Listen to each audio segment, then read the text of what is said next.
In this video we're going to look at what Bashar shares with us in his April 2022 session, which is called The Real Definition of Karma. I think this makes it clear enough on what the theme is going to be, so let's get to it, and remember to stay to the end of the video so that we can gather all the pieces together and see the full picture.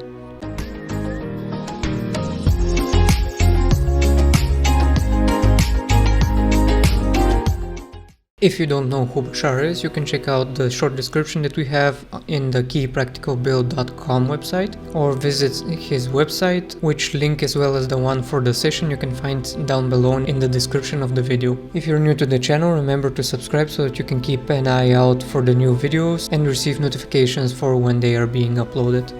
To help the video reach more people, like and share it, because this brings it up in YouTube's ranks and it starts sharing it and showing it to more people.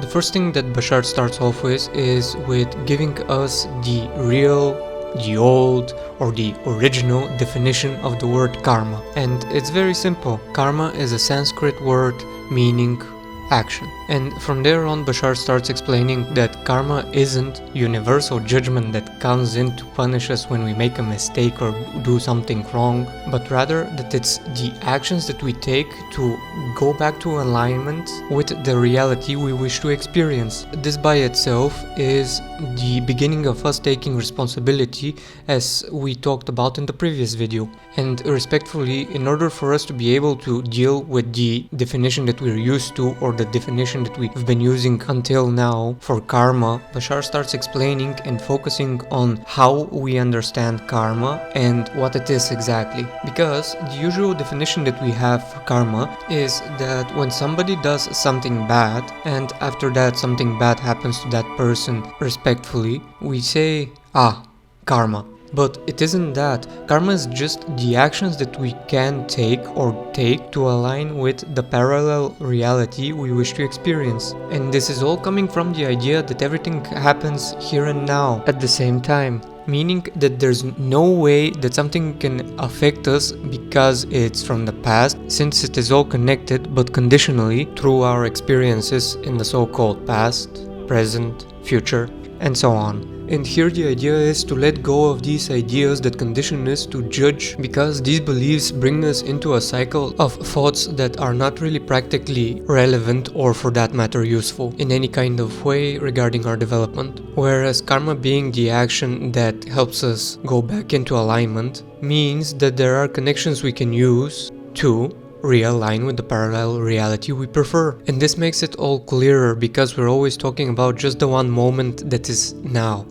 Instead of sitting around and wondering if this is good or bad or what should we do. This is just an example, but basically we do get stuck on the ideas of what is good, what is bad, and what should we do, and how do we know if something is good. Whereas the idea here is that we can do everything as long as we keep a positive mindset, and when we come out of alignment from that mindset, we have the karmic actions, the karmic connections that help us realize what we should do at the moment now. Whereas when we wonder or wallow wondering what is good or bad, we get stuck and become indecisive as to what we're supposed to do or what we should do. Specifically for the people that seem to have negative things happen to them, or rather they are shown that they're out of alignment from our perspective, but they don't seem to recognize it themselves. Bashar says that those people don't have the provided training or self-awareness adapted to recognize these connections, and in doing so use their karma to realign themselves with a preferred parallel reality. Meaning that here again the idea